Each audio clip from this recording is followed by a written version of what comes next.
Madame, Monsieur, bonsoir et bienvenue. Au Maroc, en avant les millénials. C'est le titre d'Éco-Débat ce soir, mais avant, voici l'édito.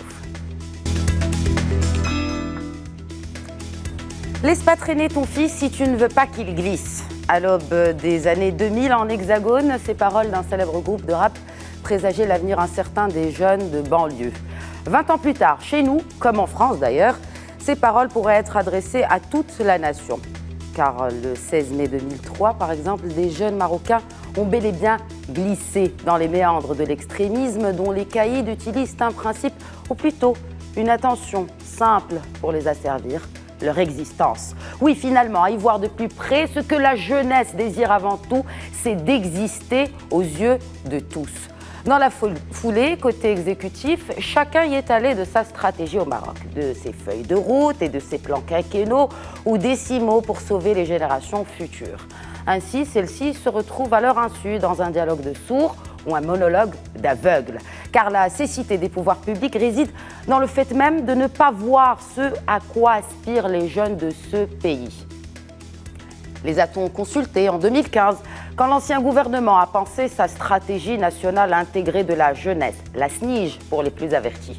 Je dis bien penser, car cette SNIJ, bien qu'adoptée en Conseil de gouvernement, n'a pas eu le même sort en Conseil des ministres, comme le stipule l'article 9 de la Constitution marocaine. Cette même Constitution dont l'article 33 repose sur un triptyque en faveur des jeunes.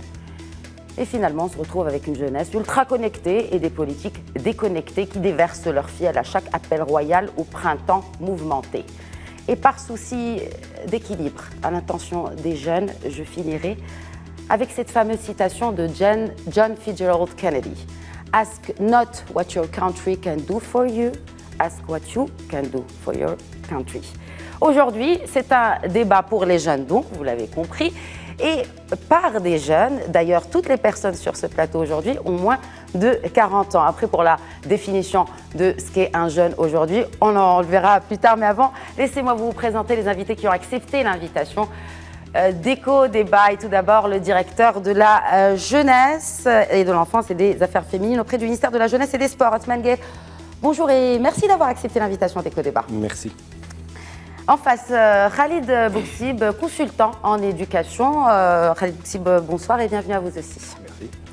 Également sur le plateau, et pour représenter non seulement le patronat, la CGEM, mais également les nouveaux incubateurs pour l'entrepreneuriat jeune. Taoufik Aboudia, fondateur d'un incubateur privé, secrétaire général de la CGEM, la région Marrakech-Safi. Bonjour et bienvenue à vous aussi. Bonjour, merci pour l'invitation.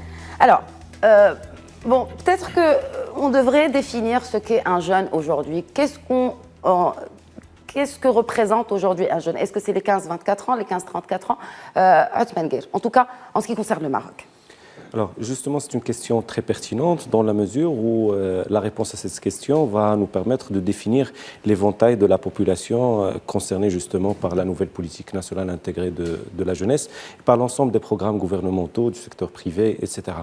Jusqu'à aujourd'hui, le Maroc ne dispose pas d'un standard qui nous permet de fixer l'âge de jeunesse, mais bien évidemment, en se basant sur les différents cadres de référence internationaux, on a bâti la nouvelle politique nationale intégrée de la jeunesse sur la tranche d'âge 15-34 ans. Bien évidemment, il est toujours difficile et contesté de définir ces intervalles en fonction des interventions des uns et des autres, en fonction des besoins de la jeunesse, en fonction de son âge. Mais ce qui compte dans ce sens, c'est que la jeunesse n'est que l'aboutissement de tout un processus. C'est la raison pour laquelle, que ce soit au Maroc ou encore à l'international, on parle plus seulement de jeunesse, mais on parle plus globalement des générations montantes, dans la mesure où la jeunesse n'est que la conséquence des étapes précédentes qui, s'ils ne sont pas réussis, peuvent déboucher sur une jeunesse qui n'est pas épanouie, qui n'est pas intégrée, qui n'est pas à l'aise dans son quotidien. Ce qui m'interpelle dans votre réponse, Othman Gueye, c'est en fait c'est ce positionnement, ce nouveau positionnement du Maroc. Mais in fine, ou peut-être avant de parler de ce positionnement, est-ce qu'on dispose de chiffres récents, d'études sérieuses, crédibles, bien naturellement, cela va de soi, sur la situation des jeunes au Maroc? Oui, vous, bien en tant évidemment. que département Oui, de la jeunesse? Bien évidemment. Aujourd'hui, la jeunesse représente plus de 11,5 millions de personnes au sein de la population, c'est-à-dire la tranche d'âge 15-34 ans. Bien évidemment, cette population va continuer à augmenter. Son pourcentage aussi par rapport à la population globale va continuer à augmenter. On aura au moins 2 générations supplémentaires, c'est-à-dire Ça, 15... ce sont les chiffres du HCP. Exactement. Mais à part les chiffres du HCP qui remontent à 2012, n'est-ce pas? Non, mais ils sont actualisés avec des extrapolations, etc. Très bien. Et donc, ce qui importe dans ces chiffres, ce n'est pas seulement l'importance du poids de la jeunesse dans la population globale, mais aussi le sort de cette jeunesse. On a un schéma très éparpillé, des profils très différents en fonction de leur sort estudiantin, en fonction de leur activité économique. Mais ce qui importe et ce qui tire la sonnette d'alarme, c'est qu'on a plus de 6 millions de jeunes en situation fragile, avec 4,5 millions de NEETs, c'est-à-dire des jeunes qui ne sont ni à l'enseignement, ni en stage, ni en formation. Donc ça nous interpelle en tant que gouvernement et en tant que secteur privé, en tant que société en général, parce que à force de voir cette population en situation de fragilité augmenter dans notre société, cela présente des risques énormes pour toute la nation.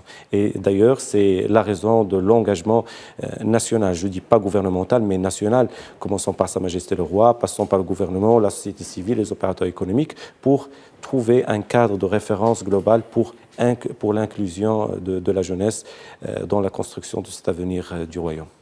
Nous allons revenir en détail, n'est-ce pas, sur cette politique nationale. D'ailleurs, c'est ce qui fait l'actualité. Et c'est pour cela qu'on nous parle aujourd'hui, entre autres. Khalid Bouxi, vous avez une expérience dans ce domaine-là. Quelle est votre définition de la jeunesse, justement, puisqu'on parle de jeunesse et aussi de ces chiffres-là et du Maroc, en l'occurrence? Alors, d'abord, j'aurais mieux qu'on en ait une définition commune, parce que quelle a été ma frustration en préparant cette émission lorsque j'ai voulu chercher de la donnée, des chiffres justement sur cette jeunesse, et je n'ai malheureusement rien trouvé, parce que les chiffres que vous me donnez là sont ou bien extraits du HCP, ensuite vous nous parlez de standards internationaux, mais au Maroc on a une jeunesse, on a des jeunesses, et même si les acteurs de la société civile ou bien les privés voulaient contribuer justement à l'épanouissement de cette jeunesse, à son insertion dans le milieu professionnel, à sa formation, à sa mobilité sur le territoire, eh bien, on est un peu démunis par rapport à ça. Donc, je fais partie de ceux qui accueillent avec bienveillance et enthousiasme cette nouvelle. Bon, par les stratégies, moi, je parle d'initiative parce qu'on est parfois, malheureusement, souvent dans des effets d'annonce. Mais je suis quand même dans l'attente de savoir comment, ensemble, puisqu'on n'a jamais eu de données avant, comment on va pouvoir peut-être les collecter, poser des indicateurs et éventuellement pouvoir ensuite se projeter sur la façon dont on va gérer cette jeunesse. Parce que vous avez à la fois parlé de cette définition de jeunes standards, alors vous avez parlé de 18-34 ans, si j'ai bien compris. Ensuite, des NEET. Bon, alors, quel standard on prend? Le standard européen, le standard international, ou bien est-ce qu'on va créer enfin notre standard marocain, voire africain? Alors, je voudrais bien sûr faire réagir mon troisième invité, Taoufik Aboudia, par rapport à ce qui a été dit, par rapport à ces définitions de la jeunesse, vous qui travaillez beaucoup avec ces jeunes. Maroc. Alors, je vais pouvoir apporter ma petite pierre à l'édifice. Cette définition de la jeunesse, pour moi, elle est beaucoup plus légère, elle est beaucoup plus vaporeuse. On parle d'un jeune entrepreneur, mais pas nécessairement de quelqu'un qui a les 18 ou 34 ans. C'est quelqu'un qui s'émancipe pour une première fois dans une démarche entrepreneuriale. Et dans ce sens-là, on accepte des gens qui ont des âges beaucoup plus avancés.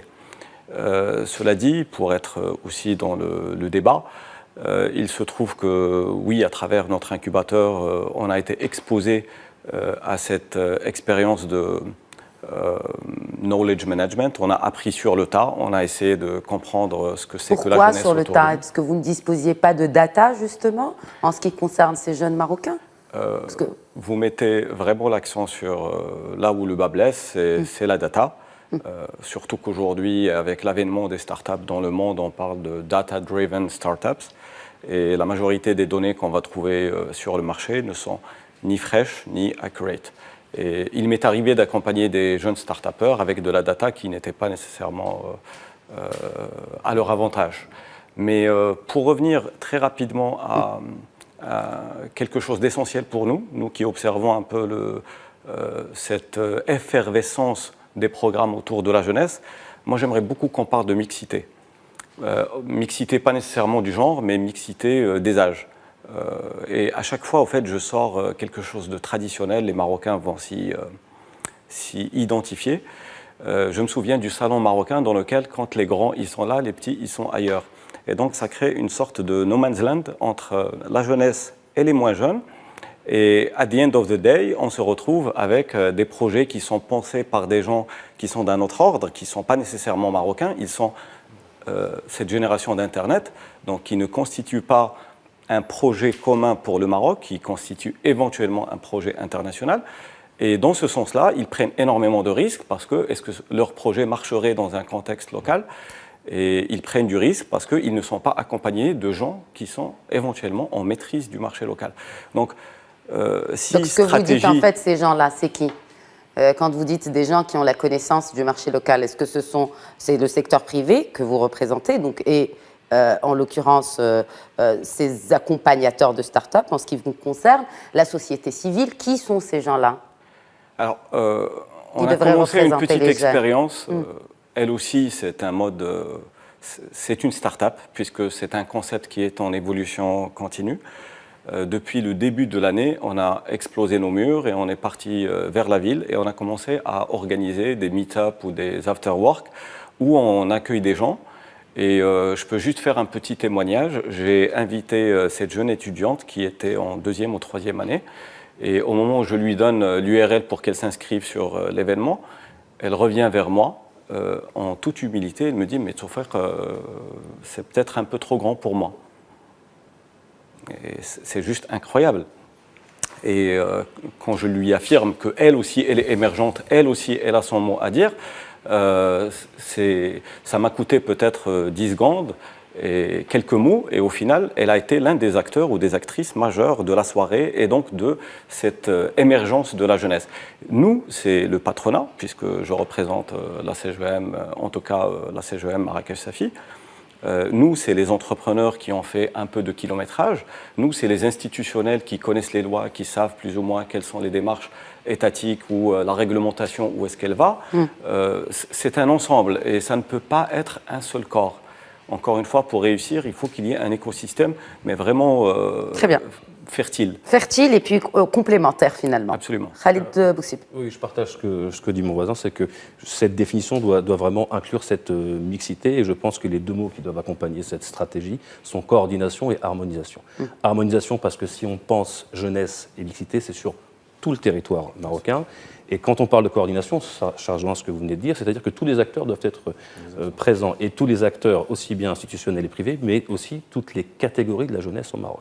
Alors, parce que nous avons évidemment une jeunesse différente de Tanger à Marrakech ou bien Casablanca. C'est pas unifié finalement, même si on voulait harmoniser une stratégie, en fait ce que vous dites, c'est que cette stratégie doit être plutôt régionalisée, c'est cela? Elle doit être régionalisée. D'abord, harmonisée au niveau du territoire sur les objectifs et les indicateurs, mais ensuite régionalisée avec les spécificités de chaque région sur le bassin de l'emploi, sur la spécificité culturelle, l'attractivité du territoire et même la partie foncière, j'ai envie de dire. Très bien. Alors, je voudrais, juste, comme ça on close ce chapitre des chiffres, rappeler que 20% des jeunes au Maroc sont au chômage. Bien sûr, ce sont là les chiffres du HCP.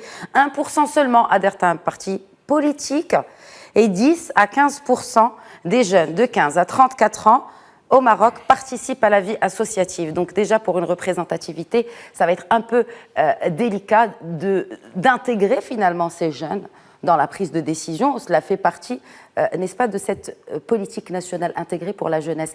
Alors, avant de parler de cette politique, il y a les Assises de la jeunesse en 2011. Juste pour rappel pour nos téléspectateurs. En 2017, Initiative nationale intégrée pour la jeunesse du Conseil économique, social et environnemental. La même année, Stratégie nationale intégrée pour la jeunesse, ou la SNIJ, du gouvernement Ben Kiran. 2 ans plus tard, le nouveau gouvernement propose à lui sa politique. Ce n'est pas une stratégie, ce n'est pas une initiative, mais ils ont choisi le terme politique nationale pour la jeunesse. Alors, Asman Gueye, sur le fond, en quoi ces 3 approches sont-elles différentes? Alors, c'est une très bonne question dans la mesure où il va nous permettre d'éclairer un certain nombre de points. Alors, d'abord, la politique nationale intégrée de la jeunesse ne s'inscrit pas dans une logique de rupture. Au contraire, c'est l'accomplissement de l'ensemble de ces démarches et de ces rencontres, de consultations, etc. Mais d'abord, il faut mettre l'accent sur 3 points essentiels très importants. Premièrement, il y a les discours de Sa Majesté qui ont appelé le gouvernement à élaborer une nouvelle politique nationale intégrée de la jeunesse. Il y a deuxièmement la Constitution du Royaume qui a mis en exergue les droits de la jeunesse et la nécessité de les inclure dans la vie de la nation.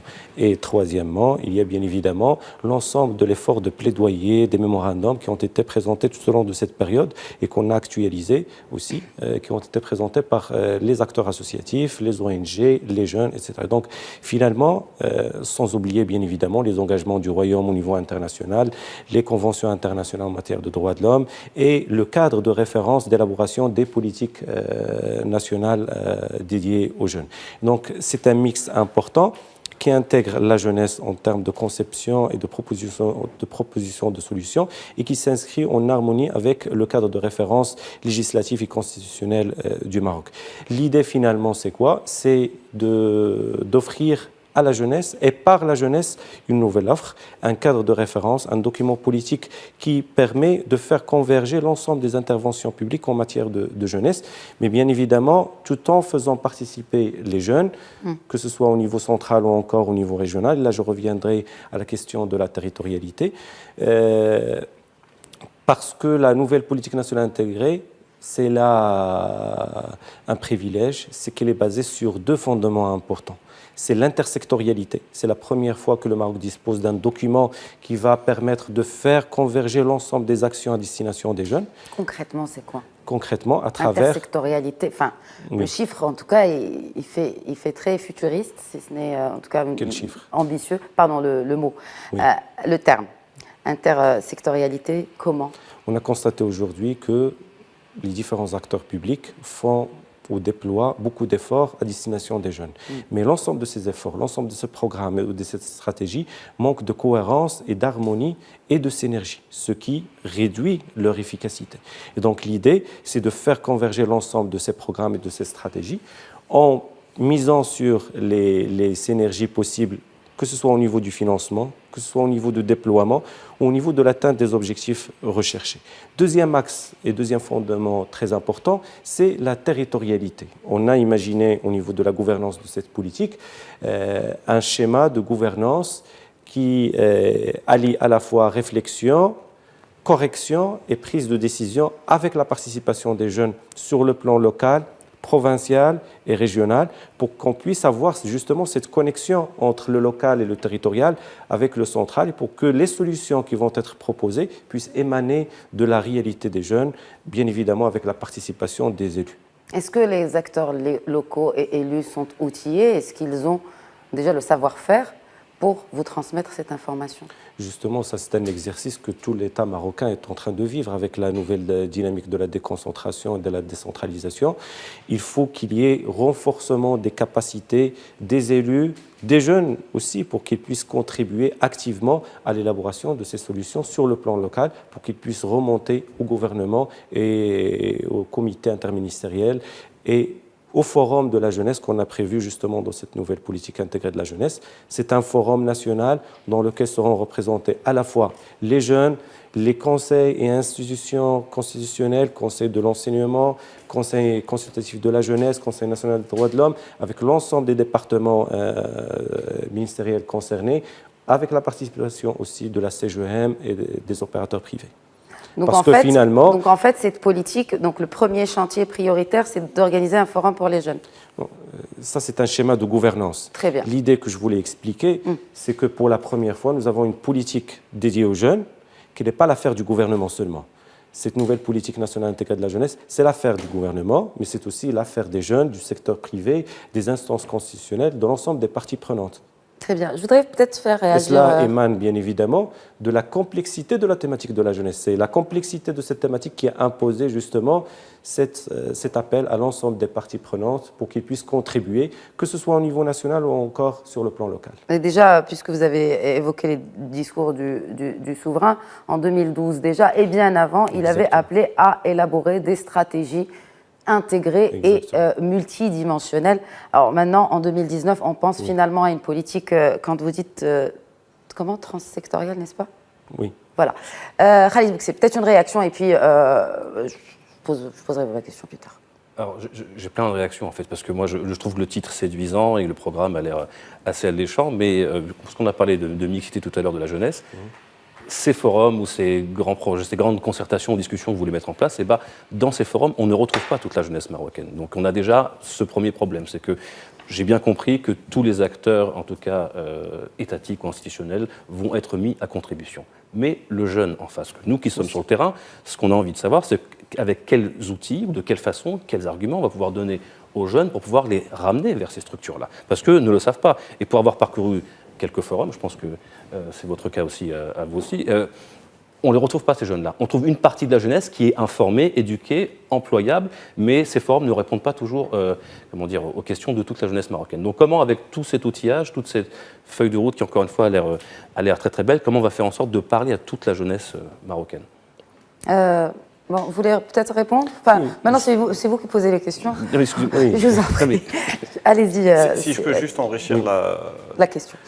Ou l'étonnement, parce que la oui, philosophie démarre par l'étonnement. J'espère qu'on est en train de philosopher dans le sens où on cherche la vérité pure. Il y a un problème chez l'acteur du privé que je suis ou là que je représente à développer des stratégies de très long terme et de éventuellement entrer en tunnel pendant une année, 3 ans, 5 ans, le temps de développer une stratégie. Quand on a lancé notre incubateur, mon associé, il m'a regardé dans les yeux, il m'a dit « Est-ce que tu penses que ça va marcher ?» Je lui ai dit « Il faut qu'on teste ».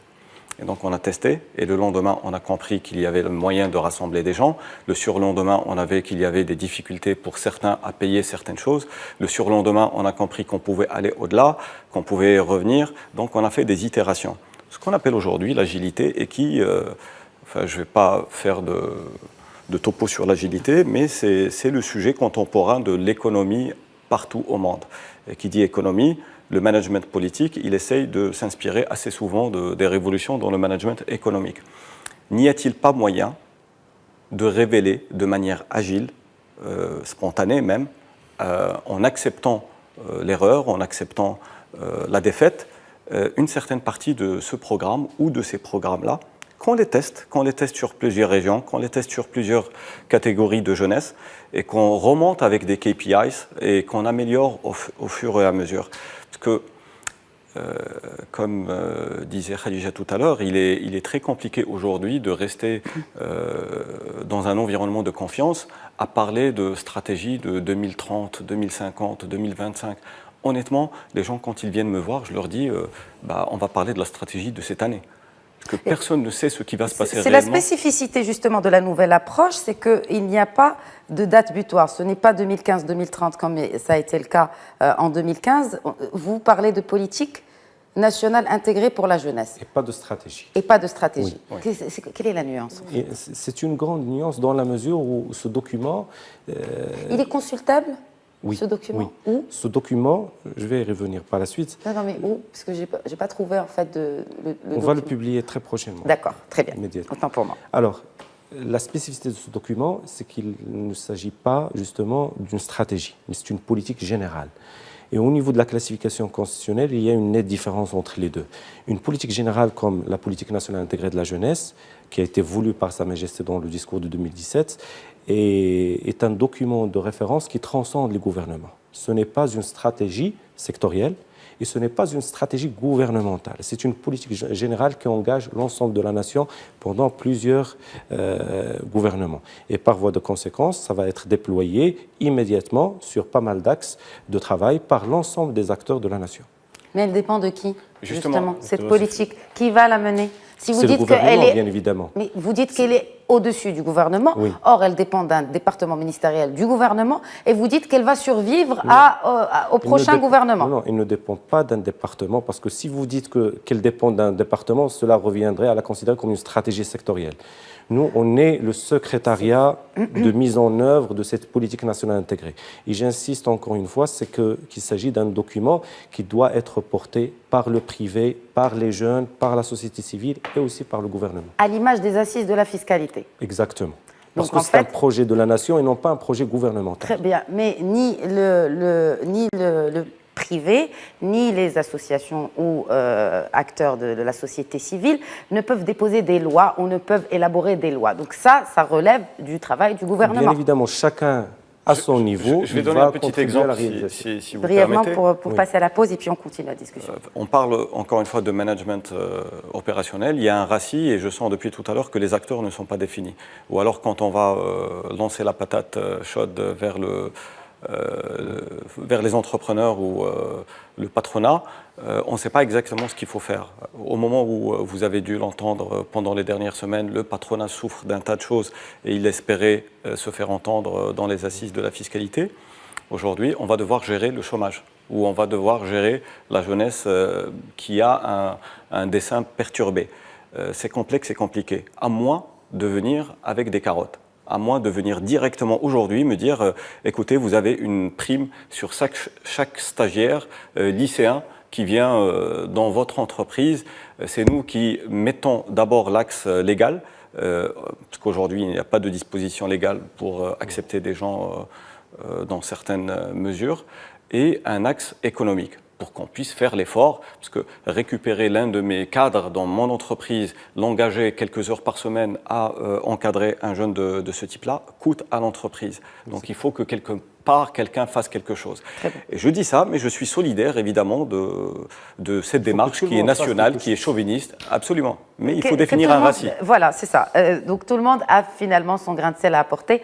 Je ferai réagir mon troisième invité juste après cette courte pause de publicité. Merci de rester avec nous, à tout de suite. Vous regardez Éco-Débat, bienvenue dans cette deuxième partie de l'émission, cette émission que nous consacrons aujourd'hui aux jeunes, à cette nouvelle politique intégrée pour la jeunesse marocaine qui vient d'être donc présentée. Alors avant la pause, il était question justement de cette nouvelle politique, comment elle a été pensée, qui y participe finalement. Alors on a eu peut-être une description brève de cette politique intégrée, nationale intégrée pour la jeunesse, par le directeur de la jeunesse présent sur ce plateau. Alors, on voit clairement qu'il y a une volonté, en tout cas du privé, parce que Tawfiq Aboudia, qui représente justement la CGM, a clairement défini peut-être quelques recommandations, n'est-ce pas, pour intégrer, ne serait-ce que dans le marché du travail, cette jeunesse marocaine. Il y a également comment cette politique a été pensée. Mais selon vous, est-ce qu'aujourd'hui, on a une approche politique inclusive de cette jeunesse? Justement, moi, sans épiloguer sur cette définition, cette différence entre politique et stratégie, pour être sur le terrain depuis un peu plus de 10 ans, une politique n'a de sens que si elle est adossée aussitôt à une stratégie et à des objectifs. Et d'ailleurs, dans la politique, j'ai eu privilège de travailler avec différents partis politiques au Maroc, que ce soit de la coalition. Tous ont une stratégie de jeunesse intégrée, mais on y retrouve les mêmes problématiques. C'est-à-dire qu'on a de grands effets d'annonce, de très beaux programmes, avec de belles définitions, de belles affiches, mais concrètement sur le terrain, on n'a rien. Et les grands oubliés, les principaux oubliés, sont justement une partie de cette jeunesse à qui on ne sait pas parler et qui, elle, ne se reconnaît pas dans un discours politique. Aujourd'hui, on est en train de débattre entre professionnels du secteur, mais eux sont dans l'attente d'avoir une stratégie qui leur parle à eux, et eux aussi, la principale préoccupation de la jeunesse, c'est de pouvoir se projeter dans l'avenir. Donc quand on leur donne une politique, quand on leur dit que pour le moment il n'y a pas de stratégie, bon, qu'est-ce qu'ils vont se dire? C'est une belle annonce encore, mais concrètement, dans 2 ans, je fais quoi? Dans 5 ans, je suis où? Quelles études je devrais faire? Pour quel métier et dans quelle région je devrais m'orienter pour pouvoir travailler, quoi. Il y a... je reviens sur ce point vraiment qui m'interpelle, sur le fait que cette politique va transcender le gouvernement et c'est-à-dire les prochains gouvernements. Tout d'abord, comment? Est-ce qu'il y a une loi cadre dans le pipe? Si oui, quels sont les autres départements qui sont impliqués? Donc, vous avez parlé des autorités territoriales. Quels sont les autres Justement, pour départements? rebondir sur une question relative au temps de réalisation, au délai, au horizon temporel, nous, on est conscient de la question de la temporalité. Ça, c'est un document de moyen terme, bien évidemment, moyen-long terme. Mais en même temps, ça va être déployé par un ensemble de stratégies, plans d'action et mesures avec des indicateurs bien définis, avec aussi des horizons temporels à respecter. Et donc, on est bien évidemment dans les normes. Maintenant, pour ce qui est des partis, vous savez... Non, je ne parle pas de parti politique avec vous. C'est peut-être votre, Oui. votre ancienne casquette pour le parti politique. Non, je parle vraiment du fait que on parle de ces... vous dites que si cette loi cadre, il y a une loi cadre dans le pipe, vous avez acquiescé quand je l'ai dit. Non, j'ai dit qu'il y aura un programme exécutif de Très cette bien. politique nationale intégrée, avec des mesures, des programmes, des projets, avec des horizons temporels, avec aussi... Est-ce que ces horizons temporels vont au-delà de ce mandat gouvernemental, par exemple? Oui, bien évidemment. Très bien. Bien évidemment. Alors comment être sûr que le prochain gouvernement va se maintenir sur cette politique? Ça, c'est un engagement, comme je l'ai dit, de la nation et de l'ensemble des forces vives, y compris le secteur privé et les jeunes. Mais c'est comme pour la réforme de l'éducation, ça a été aussi un contrat avec la nation, avec les plus hautes mais on n'avait pas sphères de l'État. Mais pour ce qui est de l'éducation, au moins pour la Charte nationale pour l'éducation et la formation, on n'avait pas une loi cadre. Voilà, donc il y aura une loi cadre pour la jeunesse. Il y aura l'ensemble des mécanismes qui vont permettre l'effectivité de l'exécution de cette politique. Je ne comprends pas. Alors sans loi, comment? Non, justement, vous avez parlé des régions, par exemple. La politique nationale intégrée prévoit des contrats État-région qui va définir le cadre d'action sur le plan territorial avec chaque région à part en fonction de ses propres besoins, en fonction de sa propre réalité. D'accord. Et donc, premier chantier? Premier chantier, c'est le programme exécutif que je viens d'expliquer. Très bien. Et donc, la première action concrète sera? La définition de ce programme exécutif et on va passer bien évidemment à la conclusion des contrats État-région. Et qui implique en fait tous les acteurs. Bien sûr. Très bien. Bon, je me tourne vers Khalid Boukhsib de par votre expérience en France et au Maroc. Il y a des similitudes certainement puisque le Maroc a calqué beaucoup de ses stratégies sur le modèle français. Quelles sont les similitudes? En tout cas en ce qui concerne la jeunesse, les failures, les échecs peut-être, et aussi les initiatives qui ont réussi. Alors c'est toujours intéressant quand on parle de similitudes de mettre en valeur les points positifs. Alors, je parlais par exemple, en France on a un dispositif qui s'appelle la mission locale, qui gère les jeunes de 16 à 25 ans, éloignés de l'emploi, déscolarisés ou bien en réinsertion. Au Maroc, on a quelque chose comme des maisons de la jeunesse, je crois, qui sont divisées par région, secteur. Mais en voulant calquer le modèle français, j'ai plutôt l'impression qu'on a récupéré plus les erreurs que les bénéfices. Et ça s'en ressent jusqu'au mode d'urbanisation de nos villes. D'abord, on a de belles structures, mais derrière, pas d'outils et pas de gens formés pour parler à cette jeunesse. Parce qu'il ne s'agit pas non plus de créer des réceptacles où on va récupérer les jeunes, pour pouvoir les guider, les informer, les orienter, les outiller aussi, leur donner des outils de projection. Les outils de projection, ça va être quoi? D'abord de la formation, qu'ils puissent quand même comprendre le tissu économique ou l'environnement de leur région. Ça, c'est ce qu'on a sur le papier, c'est ce qu'on a appris de la France, mais ce n'est pas vraiment ce qu'on a appliqué ici. Et l'autre problème qu'on a copié justement de l'étranger, c'est cette urbanisation massive. On a extrait les gens des villes. Déjà, cette jeunesse, elle a l'impression d'être déconnectée d'une partie du Maroc. Maintenant, on l'a extraite physiquement des villes. On les a mis en périphérie des villes, dans de grands ensembles qui vont concentrer toute cette misère sociale avec encore moins d'interlocuteurs à qui parler pour savoir où s'orienter, où se diriger, voire s'informer tout simplement. Donc malheureusement, on a surtout pris les mauvais points, bien plus que les leçons qu'a appris la France de par sa politique de la jeunesse ces 40 dernières années. Si vous deviez faire un benchmark par rapport aux pratiques qui sont courantes ici au Maroc et d'autres, de par votre expérience également. Peut-être que je vais mettre un spot comparer de temps en temps. C'est pas plus mal. Non, au contraire, c'est ce que l'humain fait au quotidien avec les autres individus ou avec les autres groupes. Et on apprend des autres et on accélère notre apprentissage en regardant l'expérience des autres. Moi, je suis tenté de répondre à cette question sur une fréquence bien particulière, bien définie, c'est celle de l'incubation.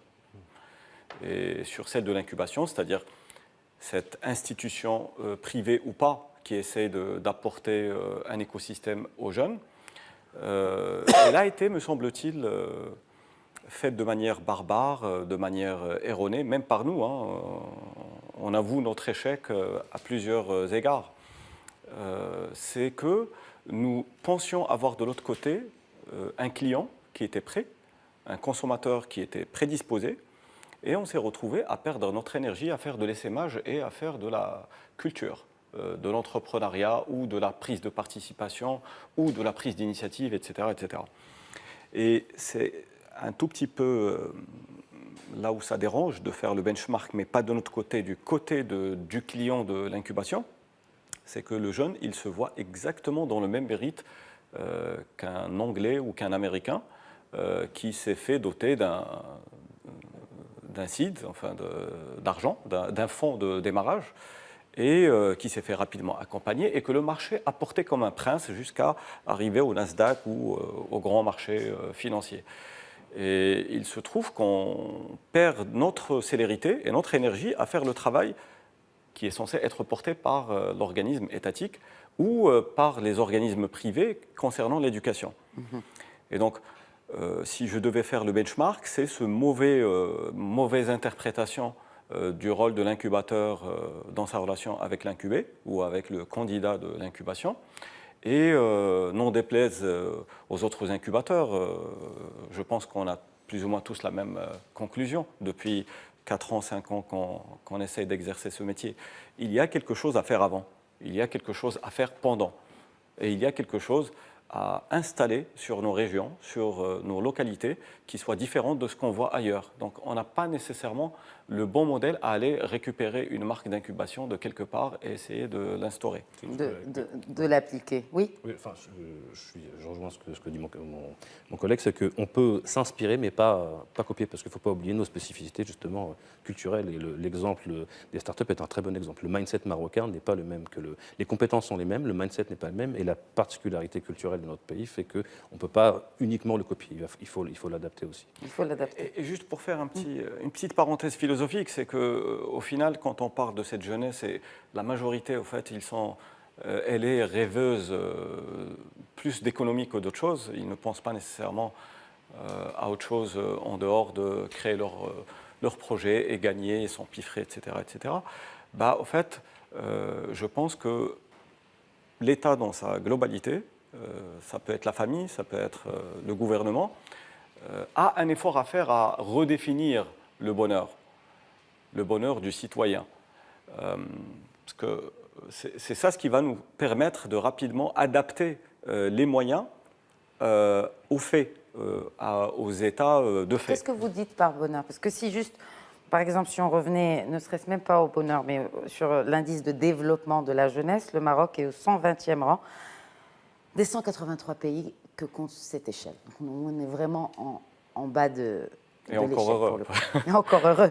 Et encore heureux. Voilà. Oui, je pense donc là, comment vous pouvez parler de bonheur alors que même dans cet indice de développement qui compte, on va dire, la base, donc là, c'est vraiment, ce sont des indices, enfin c'est un indice qui regroupe finalement des éléments simples comme la santé, l'accès à l'éducation, à l'information, enfin.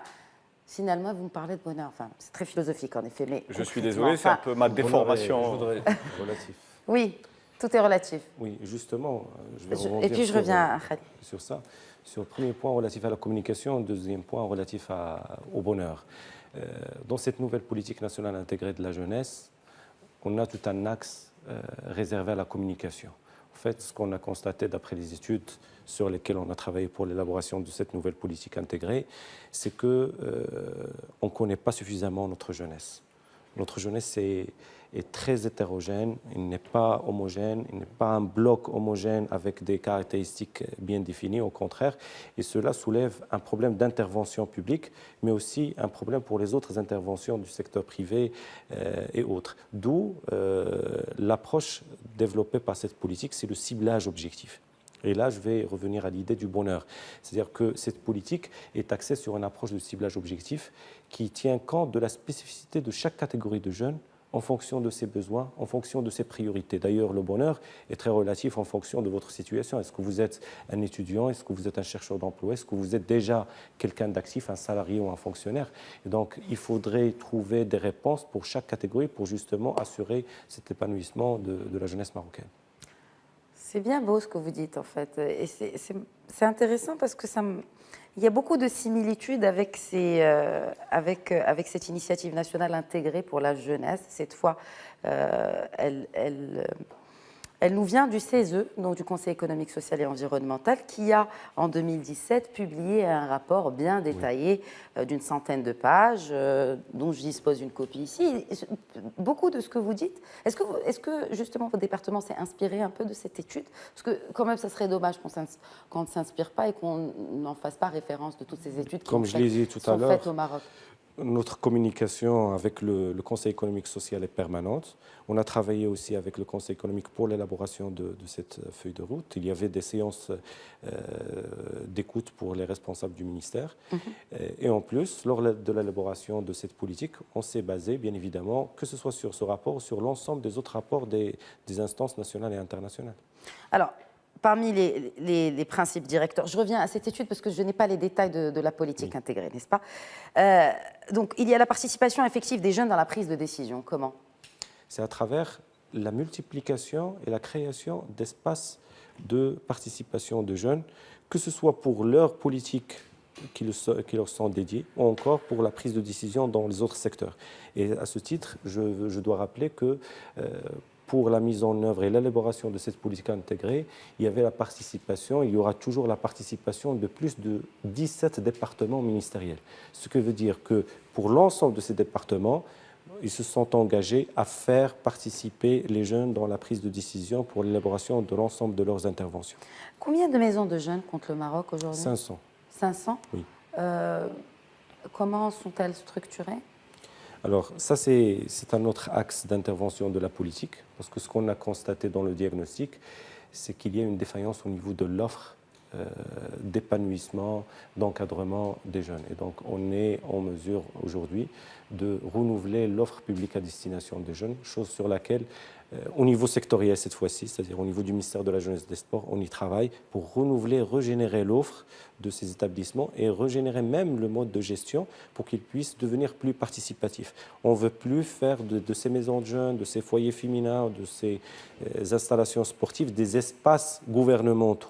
Au contraire, on veut les faire approprier par les jeunes pour qu'ils puissent eux-mêmes créer du contenu et les gérer pour qu'ils puissent répondre à leurs besoins et à leurs propres attentes. Et vous avez une stratégie pour ça cela? justement l'essence de la participation qu'on entend dans cette politique. Donc c'est à intégrer cette jeunesse dans... Exactement. Très bien. Peut-être une réaction, messieurs, avant que je passe au deuxième point. L'idée, c'est de révolutionner ces établissements et qu'ils ne servent plus de plateforme pour le déploiement d'un programme étatique, mais plutôt d'un espace de création, d'innovation pour les jeunes et géré par les jeunes. Et vous avez un budget pour cela? Exactement. De combien? Les budgets ne manquent pas, c'est les approches qui peuvent manquer. C'est bien dit. Oui, et l'essentiel, c'est d'innover en termes de process, de gestion, de management et de participation des jeunes. Khaled Bouxi. Parce qu'aujourd'hui, excusez-moi, oui.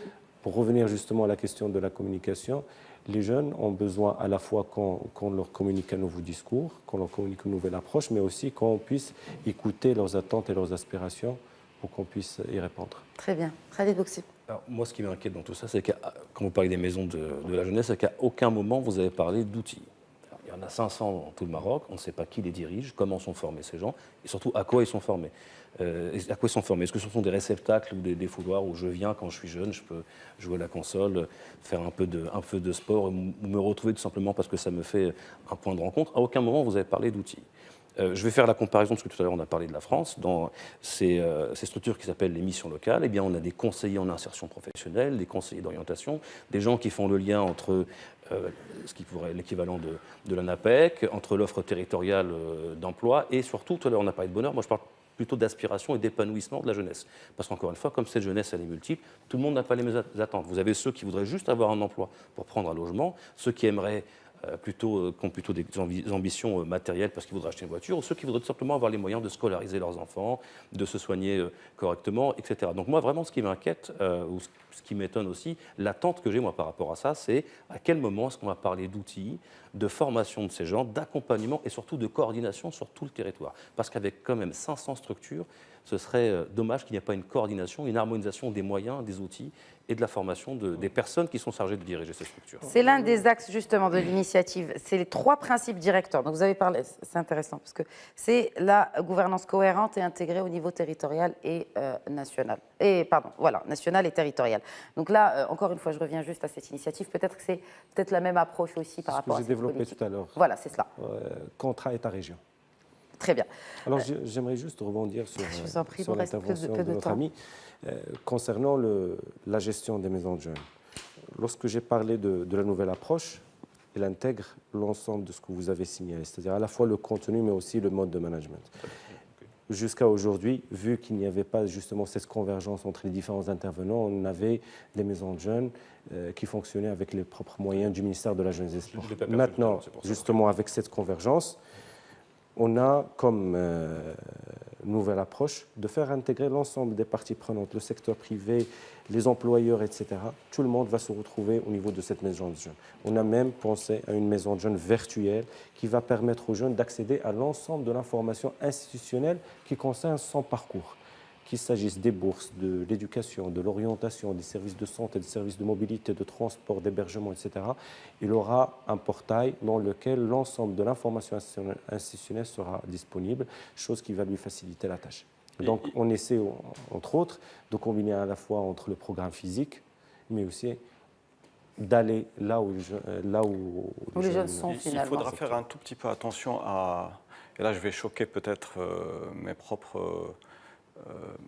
ma petite tribu des gens du digital. Il faut faire attention à concentrer certaines initiatives sur que du digital, parce qu'au final, dans un pays comme le nôtre, avec les 11 millions et quelques de jeunes que vous avez cités tout à l'heure, tous n'ont pas accès ou pas de la même façon à Internet. Je ne parle pas d'accès à la 4G ou à la 3G, je parle d'accès à la culture d'Internet et la disposition à recevoir sur le même piédestal l'information et interagir avec cette information. Et j'en vois autour de moi, et j'en vois qui viennent même de niveaux assez spectaculaires comme certains ingénieurs, mais qui n'ont pas nécessairement les atouts, les soft skills pour parler dans une langue, pour répondre dans une langue, et ils se voient rapidement coupés de cette initiative ou ces approches-là. J'allais juste faire une petite doléance à cette politique, c'est quand demain vous allez lancer, soit refondre les 500, soit lancer davantage de maisons de jeunes ou autres, essayez de partir vers le testing et le continuous testing. Donc vous n'allez pas imaginer quelque chose qui va faire le bonheur de tous. Ça, c'est clair et certain. Essayez d'adopter du A/B testing, comme ce qu'on fait aujourd'hui dans le digital. Il y a une page web pour la rendre performante. On la lance avec 2 versions et on voit comment est-ce que le public l'aperçoit et on récupère à travers des indicateurs là où on a été le plus performant et à ce moment-là, on réplique. Et quand bien même on a répliqué, on continue à tester de nouvelles choses. Apprenons de la Finlande qui, au moment où elle prend une place de leadership sur l'éducation sur le plan mondial, elle continue à lancer des classes où elle teste des choses, où elle teste des programmes. Elle n'arrête pas là où elle est. Et ça, c'est des gens qui sont quand même je pense, soit les premiers, soit les deuxièmes dans le monde. Peut-être que ça a été basculé par Singapour l'année dernière. En indice de développement de la jeunesse. En qualité de l'éducation, en performance de l'éducation. Donc il ne faut pas se féliciter très rapidement d'un résultat, quel qu'il soit. Il faut continuer dans du kaizen, de l'amélioration continue, et il faut croire que les jeunes à qui on parle aujourd'hui n'ont absolument rien à voir avec ceux qu'on va voir dans 5 ans. Et je peux vous dire justement, quels sont les objectifs? Qu'est-ce qu'on veut de cette politique? C'est une question qui peut paraître naïve, mais qu'est-ce qu'on veut?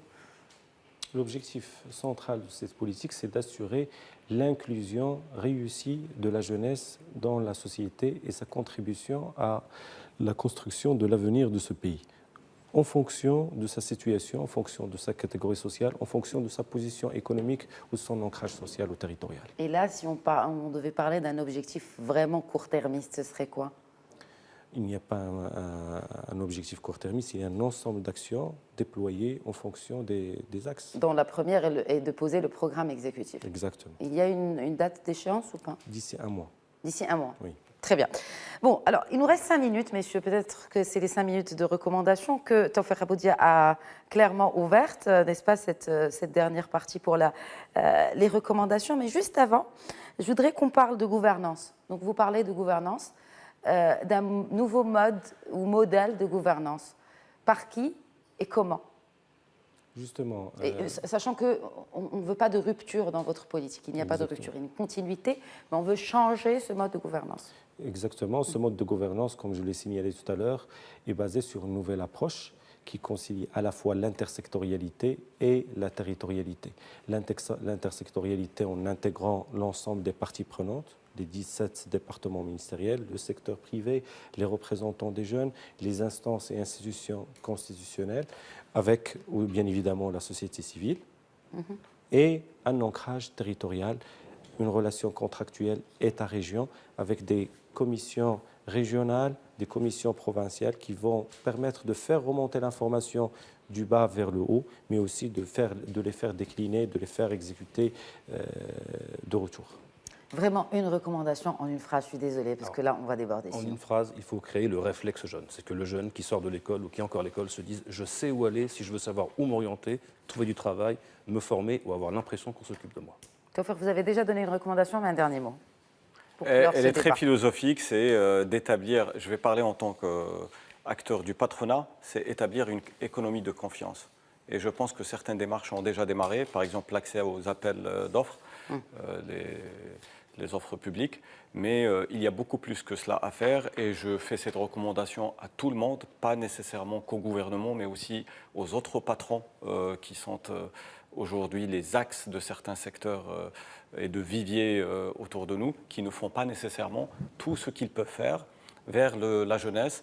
Ils ne leur offrent pas nécessairement le ticket vers l'aventure et le ticket vers la prise de participation et de l'initiative. Et tout simplement, ce mot, j'en retiens un de ce que vous avez dit, c'est confiance. C'est rétablir la confiance avec cette jeunesse, envers cette jeunesse et pour cette jeunesse. Merci beaucoup Khalid Bouksib, Tawfiq Haboudia et Atman Guer d'avoir, en tout cas, éclairci des choses et peut-être donné de l'espoir à ces jeunes qui nous regardent par rapport à leur avenir.